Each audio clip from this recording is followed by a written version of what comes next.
230 years ago today, the cornerstone of the White House was laid for the United States President in the newly designed capital city of Washington, D.C.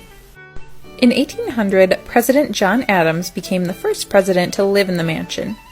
It was called the White House because the white stones contrasted strikingly with the surrounding red brick buildings.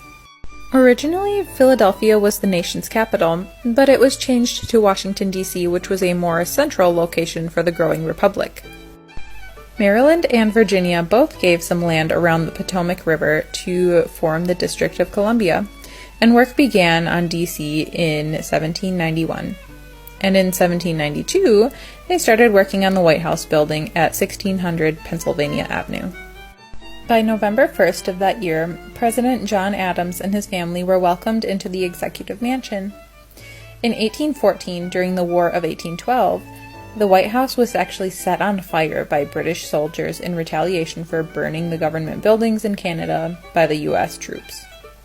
The burned-out building was rebuilt and made even bigger than before, and the smoke-stained walls were painted white. Work was completed on the new White House in 1820.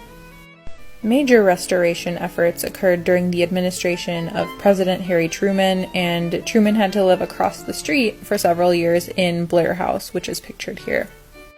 Today, more than 1 million tourists visit the White House every year, and it's the oldest federal building in the nation's capital.